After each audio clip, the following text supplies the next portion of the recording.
किस श्राप के कारण कलयुग की प्रत्येक स्त्री पराये पुरुषों के प्रति अपना सब कुछ अर्पण कर देती है और अपने पति को धोखा देकर पराये पुरुषों के साथ चली जाती है। मित्रों, आए दिन ऐसी घटनाएं आपने अवश्य सुनी होंगी। मित्रों, कलयुग की स्त्री के ऐसे बर्ताव के पीछे और कुछ नहीं, कलयुग की स्त्री को मिला हुआ श्राप है।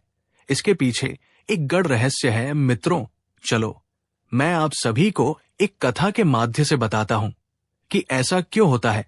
मित्रों, एक समय की बात है। आदिशक्ति देवी पार्वती भगवान शिव जी के पास आती है और भगवान शिव जी से कहती है, हे स्वामी, आज जब मैं पृथ्वी लोक पर भ्रमण कर रही थी तब मैंने देखा कि कई स्त्रियां अपने पति को धोखे में रखकर पराये पुरुषों से संबंध रख रही है। हे प्रभु, मैं जानना चाहती हूं वो कौन सा श्राप है जो स्त्रियों को कलयुग ने दिया था, जिस कारण से स्त्रियां आज पराये पुरुषों के प्रति अनुकूल होती जा रही है। प्रभु, किस कारण पृथ्वी लोक पर हर दूसरी स्त्री अपने पति या पिता को धोखे में रख रही है और अपने इन्हीं आचरण की वजह से स्वेच्छाचारी बनती जा रही है। हे प्राणनाथ, कृपा करें और मेरी इस शंका को दूर करे माता पार्वती की। बात को सुनकर भगवान शिव जी कहते हैं, हे देवी पार्वती, आज आपने जो कलयुग की स्त्री के विषय में मुझसे प्रश्न किए हैं वो सत्य है। ये कलयुग के कली पुरुष के श्राप की वजह से हो रहा है। इसी कारण से कलयुग की प्रत्येक स्त्री पराये पुरुषों के प्रति उन्मत्त होकर उनकी ओर खींची चली जा रही है। देवी पार्वती, इसके पीछे के गढ़ रहस्य के बारे में मैं आपको एक कथा के माध्यम से बताता हूं।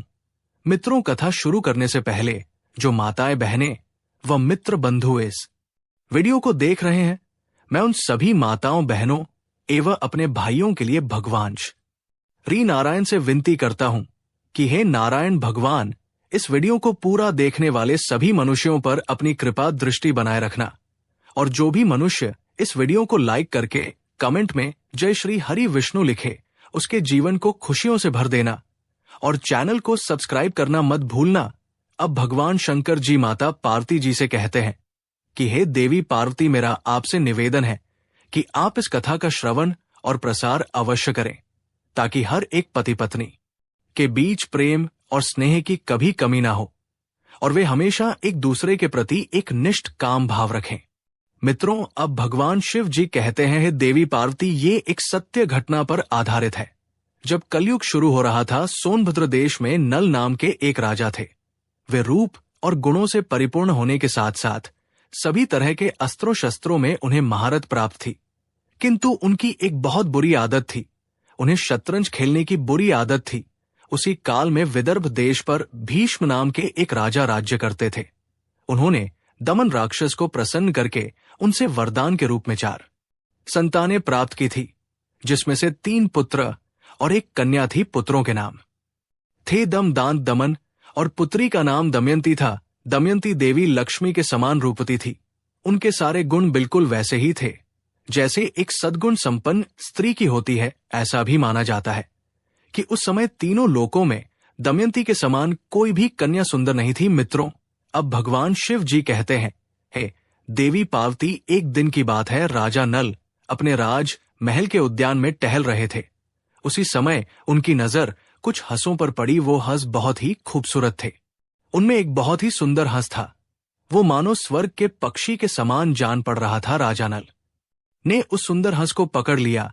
तब हंस ने राजा नल से कहा, है राजन, अगर आप मुझे छोड़ दो तो मैं विश्व सुंदरी राजकुमारी दमयंती के पास जाकर आपके ऐश्वर्य और गुणों का ऐसा वर्णन करूंगा कि वो आपसे ही विवाह करेंगी। अब राजा नल ने भी दमयंती के रूप की चर्चा पहले से ही अपने दरबारियों के मुख से सुन रखी थी और राजा नल मन ही मन दमयंती को पाने की चाहत भी रखते थे। वो दमयंती से विवाह करना चाहते थे। अब उस हंस की बातें सुनकर राजा नल ने उसको छोड़ दिया। इसके बाद वो सभी हंस उड़कर राजकुमारी दमयंती उद्यान में चले आए। वही दूसरी तरफ दमयंती हंसों को अपने महल के उद्यान में देखकर बहुत खुश हुई। वो भी हंसों को पकड़ने के लिए दौड़ने लगी। संयोग वश रानी दमयंती ने उसी हंस को पकड़ा जिस हंस को राजा नल ने पकड़ा था। जैसे ही रानी दमयंती ने उस हंस को पकड़ा, तभी वो हंस बोल उठा, है रानी दमयंती, सोनभद्र देश के राजा नल वो राजा बहुत ही सुंदर है। मनुष्यों में उसके समान सुंदर और कोई भी नहीं। वो मानो साक्षात कामदेव का ही स्वरूप हो। हे रानी दमयंती, यदि तुम उनसे विवाह कर लो तो तुम्हारा जन्म और रूप दोनों ही सफल हो जाएगा। जैसे तुम स्त्रियों में सबसे रूपवती हो, वैसे ही राजा नल पुरुष में सबसे सुंदर है। तुम दोनों की जोड़ी उत्तम रहेगी। उस हंस की ये बात सुनकर दमयंती के मन में भी राजा नल से मिलने की लालसा जाग उठी। इसके बाद दमयंती ने कहा, प्रिय हंस, तुम राजा नल तक मेरा प्रेम संदेशा पहुंचा दो। फिर हंस ने लौटकर राजा नल को दमयंती का संदेशा भी दिया। इधर दमयंती दिन रात राजा नल का ही ध्यान करती रहती थी। रानी दमयंती राजा नल से मिलने को व्याकुल हो रही थी, लेकिन उन्हें ये समझ में नहीं आ रहा था कि वो कैसे उनसे मिलकर अपने दिल की बात राजा नल से करें। राजा नल के वियोग में दमयंती का शरीर दुबला होता गया, वो कमजोर सी दिखने लगी थी। फिर कुछ दिनों के बाद राजा भीष्म ने सोचा कि अब मेरी पुत्री विवाह के योग हो गई है। राजा भीष्म ने अपनी इसी सोच के चलते दमयंती के स्वयंवर का आयोजन किया, जिसमें उन्होंने सभी देशों के राजाओं को स्वयंवर के लिए बुलाया।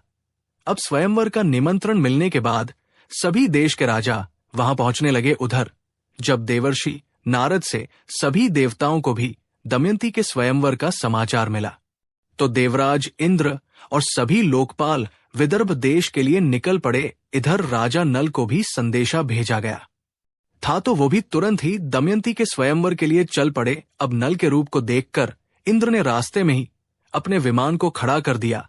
अपनी राह में राजा नल ने जब सभी देवताओं को देखा तो अपने रथ से राजा नल नीचे उतर गए और उन्होंने सबको प्रणाम किया। फिर देवराज इंद्र ने राजा नल से कहा है, वत्स राजा नल, आप बहुत रूपवान और गुणवान हैं।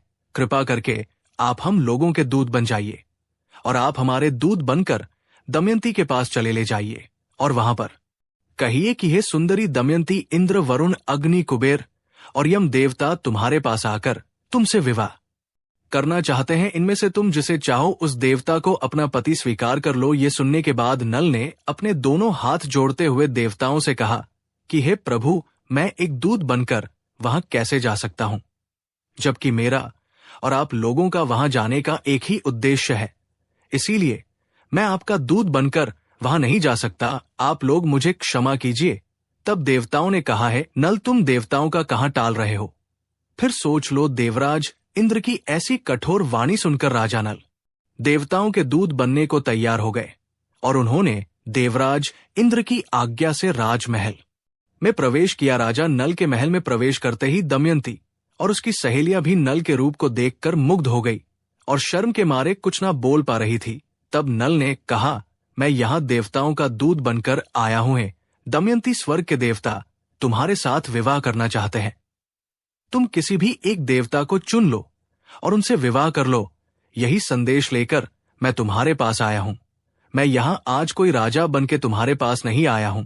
मैं आज यहां का दूत बनकर आया हूं और देवताओं के प्रभाव से मैंने तुम्हारे महल में प्रवेश किया है। इसलिए मुझे कोई देख नहीं पाया। मैंने तुम तक देवताओं का संदेश पहुंचा दिया है। अब तुम्हारी जो इच्छा हो वो करो। मित्रों, भगवान शिव जी कहते हैं, हे देवी पार्वती, दमयंती ने बड़ी ही श्रद्धा के साथ देवताओं को प्रणाम किया और मंद मुस्कान के साथ कहा, स्वामी, मैं तो आपको ही अपना सर्वस्व मानकर खुद को आपके चरणों में सौंपना चाहती हूं।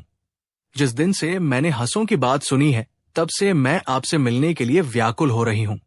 आपके लिए ही मैंने राजाओं की भीड़ इकट्ठी की है। यदि आप मुझ दासी की प्रार्थना अस्वीकार कर देंगे तो मैं आपकी कसम खाकर कहती हूं, मैं जहर खाकर मर जाऊंगी। दमयंती के मुख से ऐसी बातें सुनकर राजा नल ने कहा, है देवी, जब बड़े बड़े लोकपाल देवता आपसे विवाह करना चाहते हैं तो फिर आप मुझ मनुष्य से क्यों वर्ण करना चाहती है? मैं तो इन देवताओं के चरणों की धूल के बराबर भी नहीं हूं। आप उन्हीं में से किसी एक से विवाह कर लीजिए। देवताओं का करने पर इंसान की मृत्यु भी हो सकती है। आता आप मेरी रक्षा करें और उनका वर्ण कर ले। नल कि ये बात सुनकर दमयंती घबरा गई। उसकी आंखों से आंसू छलकने लगे और वो मंद स्वर में बोली, मैं आपको वचन देती हूं कि मैं आपको ही पति के रूप में वर्ण करूंगी और किसी को नहीं। तब राजा नल ने कहा, परंतु इस समय मैं यहां देवताओं का दूत बनकर आया हूं। अगर इस समय में मैं अपने स्वार्थ की बात करने लगूं तो ये बात सही नहीं होगी।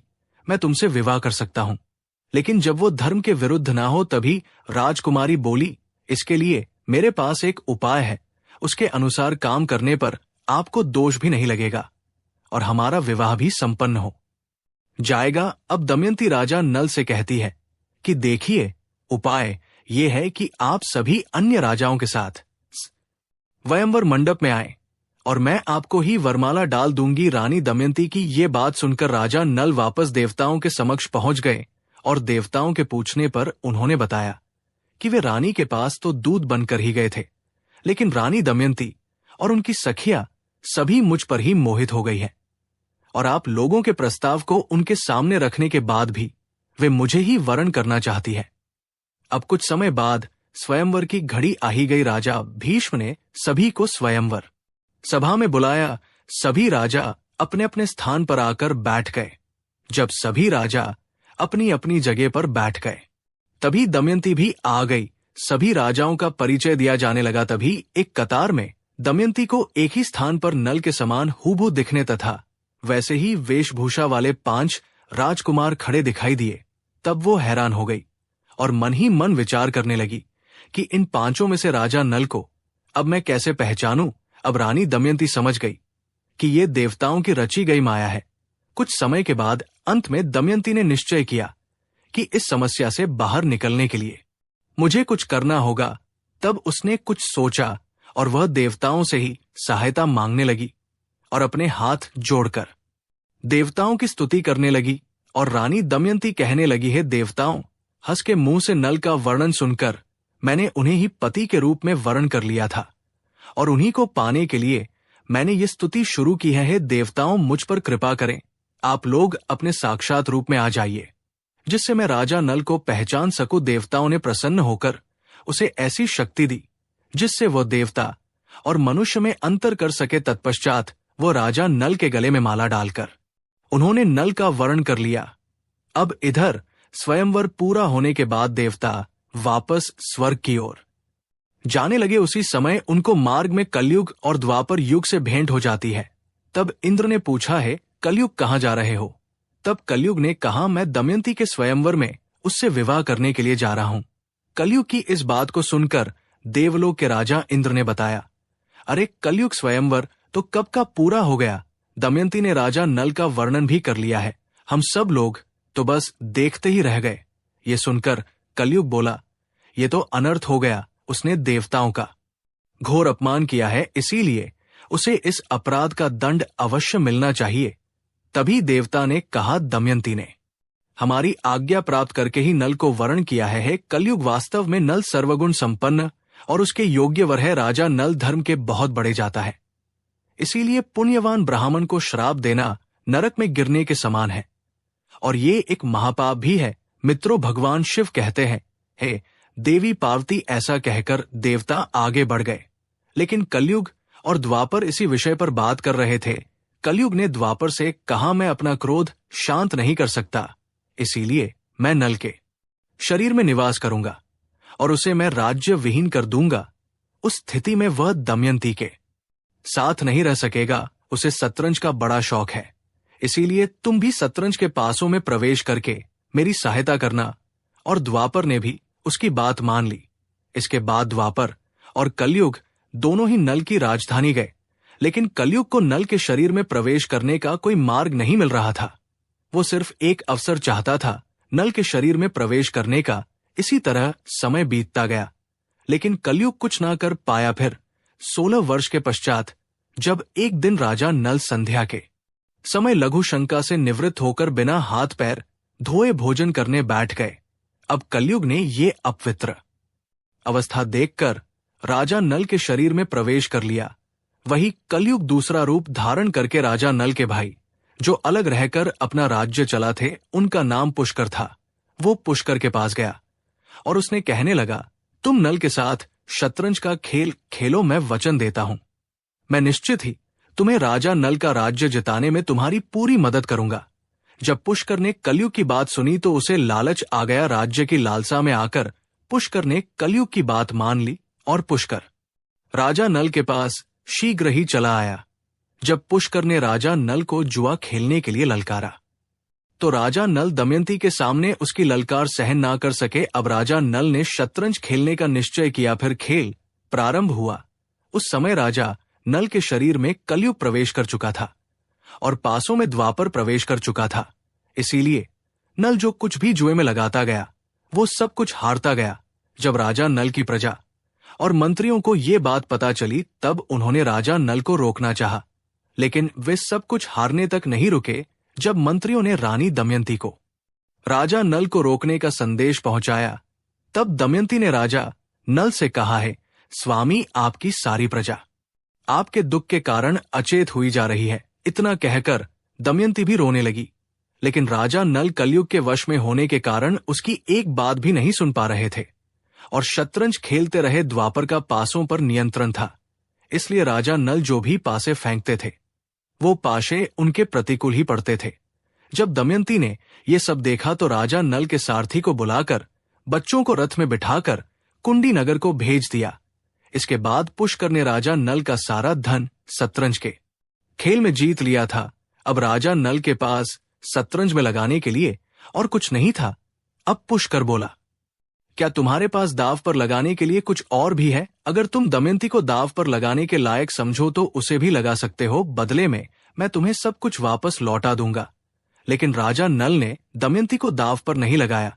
जब राजा नल शतरंज हार गए तो सब कुछ हारने के बाद राजा नल और दमयंती जंगल जंगल भटकने लगे। राजा नल और रानी दमयंती की हालत ये हो गई थी कि उन्हें भोजन तक नसीब नहीं होता था। एक दिन राजा नल के साथ एक विचित्र घटना हुई। उनके सामने कई पक्षी उनके पास आकर बैठ गए। उन पक्षियों के पंख सोने के समान चमक रहे थे। नल ने सोचा कि अगर मैं पक्षियों के पंख प्राप्त कर लूं तो इनसे कुछ धन मिल सकता है। ऐसा सोचकर उन्हें पकड़ने के लिए राजा नल ने उन पर अपने पहने हुए वस्त्र उतार कर उन पर डाल दिए, लेकिन वो सभी पक्षी उनके वस्त्र भी लेकर उड़ गए। असल में वे पक्षी नहीं थे राजा के पास, जो राजसी वस्त्र थे। वे कलयुग पक्षी बनकर उसे भी छीनने को आया था। नल अब अर्धनग्न होकर बड़ी ही खिन्नता के साथ ऊपर देखते रह गए और मायूस होकर वह दमयंती के पास पहुंचा और उसे सामने के मार्ग दिखाने लगा। दमयंती, तुम देख रही हो, यहां बहुत से रास्ते हैं। यहां एक रास्ता अवंती की ओर जाता है, दूसरा रास्ता होकर दक्षिण देश को जाता है।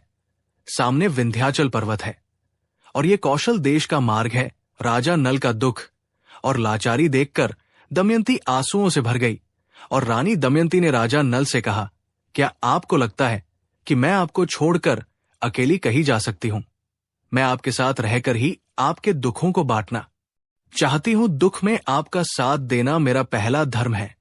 अब रानी दमयंती ऐसा कहकर राजा नल के मन के दुखों को हल्का कर देती है। उस समय नल के शरीर अर्धनग्न अवस्था में था और ना ही जमीन पर सोने या बैठने के लिए उनके पास कोई वस्त्र थे। मित्रों, अब भगवान शिव जी आगे कहते हैं, हे देवी पार्वती, नल और दमयंती के साथ कलयुग ने अपना क्रोध इस प्रकार से निकाला। फिर संध्या समय वे दोनों एक सुरक्षित स्थान को देखकर वहीं पर सो गए।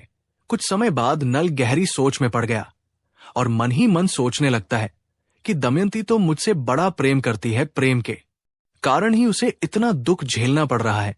फिर राजा नल ने सोचा कि मैं इसे छोड़ कर चला जाऊं तो संभव है कि इसे इन दुखों से राहत मिल जाएगी और ये चलते चलते अपने पिता के राज्य को चली जाएगी।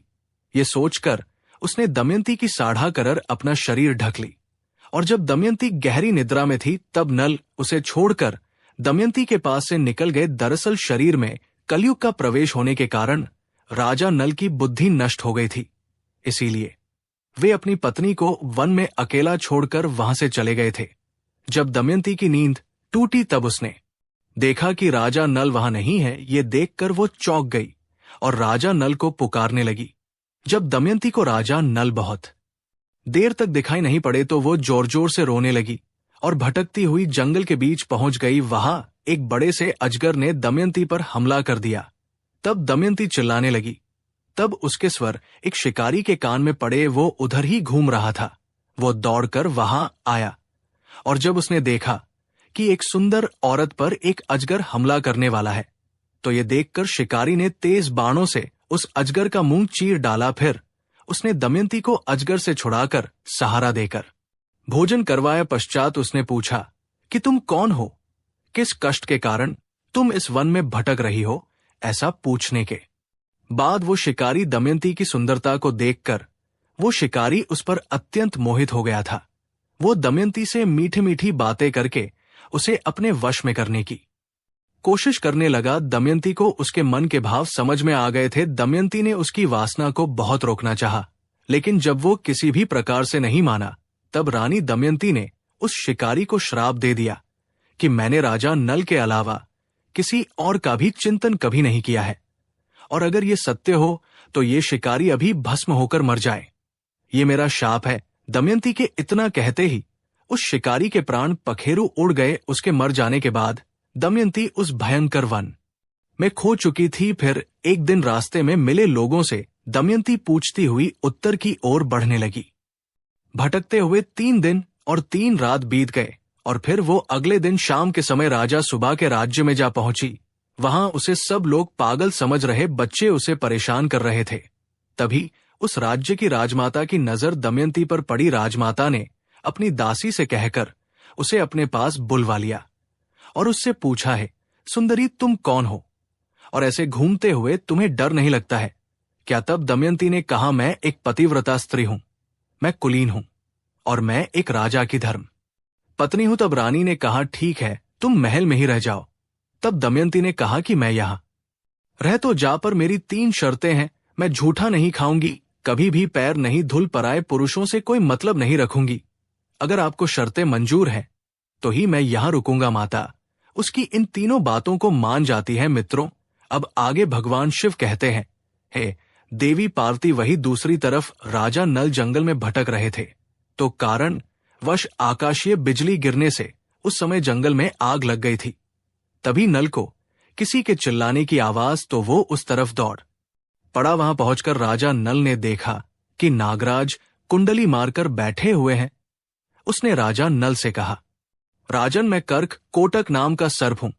मैंने नारद मुनि को धोखा दिया था, इसलिए उन्होंने मुझे श्राप दे दिया था कि जब तक राजा नल तुम्हें ना उठा ले तब तक तुम यही पड़े रहोगे। राजा नल के उठाने पर ही तुम्हें इस शाप से मुक्ति मिल पाएगी। उनके श्राप के कारण कई सालों से मैं आज भी यहां से एक भी कदम आगे नहीं बढ़ा हूं। है राजन, तुम मेरी रक्षा करो, फिर मैं तुम्हें तुम्हारे हित की बात बताऊंगा और तुम्हारा मित्र बन जाऊंगा। मेरे वजन से तुम मत डरो। मैं अभी अपने इस विशाल शरीर को छोटा कर लेता हूं और हल्का हो जाता हूं। और देखते ही देखते वो नागराज बहुत ही छोटे हो गए। इसके बाद राजा नल उस सर्प को उठाकर जंगल से बाहर ले आए। फिर कर कोटक ने कहा, है राजन, तुम अभी मुझे जमीन पर मत रखना, पहले तुम कुछ कदम गिनकर चलो। तब राजा 1 2 3 करते हुए नल ने यूं ही पृथ्वी पर जैसे ही 10वां कदम रखा, तभी कर्क कोटक नाग ने उसे डस लिया। कर्क कोटक नाग का ये नियम था कि जब भी कोई दश बोलता था तो वो डस लेता था। तब वो राजा नल अचंभित रह गए और फिर कर्क कोटक ने कहा, हे राजन, तुम्हें कोई पहचान ना सके इसीलिए मैंने डसकर तुम्हारा रूप बदल दिया है। कलयुग ने तुम हे बहुत दुख दिया था, अब मेरे विष के कारण वो तुम्हारे शरीर में बहुत दुखी रहेगा। तुमने मेरी रक्षा की है, मेरे विष के कारण तुम्हें हिंसक पशु पक्षी या फिर शत्रु का भी कोई भय नहीं रहेगा। अब तुम पर किसी भी विष का प्रभाव नहीं होगा और युद्ध में हमेशा तुम्हारी जीत होगी। कर्क कोटक ने राजा नल को दिव्य वस्त्र भी दिए और फिर वहां से अंतर्ध्यान हो गया। मित्रों, अब भगवान शिव जी कहते हैं, हे देवी पार्वती, उसके बाद राजा नल वहां से चलते हुए राजारथ उपर्ण की राजधानी विद्या चक्र की चालें सिखाने का काम करता हूं। घड़ विद्या में मेरे जैसा निपुण इस समय पृथ्वी पर और कोई भी नहीं। बाहों की बातें सुनकर राजा ने उसे अपने पास रख लिया। अब राजा और बाहों की अच्छी मित्रता हो जाती है। राजा नल रथ उपर्ण को घड़ विद्या सिखाते हैं और रथ उपर्ण नल को शतरंज का खेल सिखाते हैं। अब इसी तरह कुछ दिन बीत जाते हैं। उधर जब विदर्भ देश के राजा भीष्म को यह समाचार मिला कि उनके दामाद नल और पुत्री दमयंती राजपाट विहीन होकर वन में चले गए हैं, तब उन्होंने सुदेव नाम के एक ब्राह्मण को नल और दमयंती का पता लगाने के लिए भेज दिया। उसने एक दिन राजमहल में दमयंती को देख ही लिया। उस समय राजा के महल में कोई धर्म कर्म का कार्य हो रहा था। दमयंती सुनंदा के साथ बैठकर वहां का कार्यक्रम देख रही थी। इस समय सुदेव दमयंती के पास गया और रानी दमयंती से बोला, मैं तुम्हारे पिताजी का मित्र हूं। मैं तुम्हारे पिताजी की आज्ञा से ही तुम्हें यहाँ ढूंढने आया हूं। तब दमयंती ने भी उसे पहचान लिया। वे सबका कुशल मंगल पूछने लगे और पूछते पूछते रो पड़ी। तब सुनंदा दमयंती को रोता देख घबरा गई और अब वह सुनंदा रानी दमयंती को अपनी माता के पास ले गई और उन्हें दमयंती की सारी बात बताई। राजमाता तुरंत अपने महल से बाहर निकल कर आई और ब्राह्मण के पास जाकर पूछने लगी है, सुदेव, ये किसकी पत्नी है, किसकी पुत्री है, अपने घर वालों से ये बिछड़ कैसे गई। तब सुदेव ने उनका पूरा परिचय राजमाता को दिया। इसके बाद सुनंदा ने अपने हाथों से दमयंती को स्नान कराया। अब सुदेव की बात सुनकर राजमाता को पता चला कि राजमाता दमयंती की मौसी है और उसने ये बात उनसे छुपाई हुई थी। मित्रों, अब भगवान शिव जी कहते हैं, देवी पार्वती फिर दमयंती अपने पिता के घर को चली जाती है और रोते गिड़गिड़ा हुए वो अपने पिता से प्रार्थना करती है वे उसके पति नल को ढूंढ ले। अपनी पुत्री की बात सुनकर राजा भीष्म सुदेव को बुलाते हैं और राजा नल की खोज करने की योजना बनाते हैं। उस समय दमयंती सुदेव से कहती है, सुदेव, हो सकता है कि मेरे पति शर्म के मारे तुमसे ना मिले और गुप्त रहकर अपना जीवन व्यतीत कर रहे हो। तब तुम उनसे कहना कि वाह रे मेरे प्यारे छलिए, तुम मेरी साड़ी में से आधा वस्त्र फाड़कर चले गए। आपकी दासी उसी अवस्था में आपका इंतजार कर रही है। अब ब्राह्मण सुदेव अपने कई साथियों के साथ राजा नल को ढूंढने निकल पड़े। बहुत दिनों के बाद एक ब्राह्मण वापस आया। उसने दमयंती से कहा, मैंने राजा रथ उपर्ण के पास जाकर भरी सभा में आपकी बात दोहराई तो किसी से कुछ जवाब नहीं मिला, लेकिन जब मैं वहां से वापस आने लगा तब बाहुक नाम के एक सारथी ने मुझे एकांत में बुलाया। बाहुक शरीर से अत्यंत कुरूप और उसके हाथ छोटे छोटे थे। वो लंबी लंबी सांस लेकर रोता हुआ मुझसे कहने लगा, उच्च कुल की स्त्रियों के पति उन्हें छोड़ भी देते हैं तो फिर भी वे अपने परिवार की रक्षा करती है।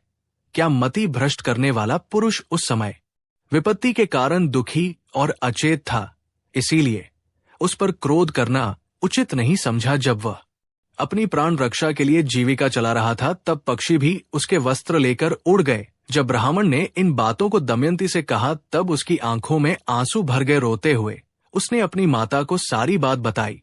तब दमयंती की माता ने कहा कि ये बात वो अपने पिता से ना कहे, मैं सुदेव ब्राह्मण को इस काम के लिए भेजती हूं। तब दमयंती ने सुदेव से कहा है, सुदेव, आप जल्द से जल्द विद्याचक्र पहुंचे और वहां पहुंचकर राजा रथ उपर्ण से कहना कि दमयंती फिर से स्वयंवर करके अपने पति का चुनाव करना चाहती है। वहां बड़े बड़े राजा और राजकुमार आ रहे हैं और स्वयंवर की तिथि कल ही है, इसीलिए अगर आप पहुंच सके तो वहां चले आइए। जीने अथवा मरने का किसी को पता नहीं है, इसीलिए राजकुमारी दमयंती कल शाम से पहले ही पति का वर्णन करेगी। ये बात सुनकर सुदेव विद्या चल गए और उन्होंने राजा रथ उपर्ण से ये सब बातें बता दी। सुदेव की बातें सुनकर राजा ने बाहुक को बुलाया और कहा कि हमें जल्द से जल्द विदर्भ देश में पहुंचना है। जब राजा नल ने रथ उपर्ण की बातें सुनी तो जैसे राजा नल का कलेजा ही फट गया हो और उसने सोचा कि ये संभव नहीं है कि दमयंती दूसरा विवाह करना चाहती है। फिर नल और रथ उपर्ण शीघ्रता से रथ में बैठकर विदर्भ देश के लिए निकल जाते हैं। जब वो राजा नल सुदेव को लेकर विदर्भ देश जाते हैं तब पता लग ही जाता है कि हो ना हो इस रथ का सारथी स्वयं राजा नल ही है। जब दमयंती ने खिड़की से बाहर झांक कर देखा तो एक कुरूप व्यक्ति घोड़ों की सेवा कर रहा था। दमयंती को पता लग गया कि वही राजा नल है। वो दौड़ते हुए उनके पास गई और उन्हें गले से लगा लिया। तभी बाहुक ने कर्क कोटक नाग के जो वस्त्र पहने हुए थे उसे उतार दिए और पत्नी के सच्चे प्रेम के कारण कलयुग का असर समाप्त हो गया, जिस कारण से वो राजा नल के शरीर से बाहर आ जाता है। कलयुग दमयंती और नल उसके प्रति प्रेम भाव देखकर उस दोनों से अत्यधिक घृणा हो जाती है। वही राजा नल भी अपने पूर्व रूप में वापस आ जाते हैं।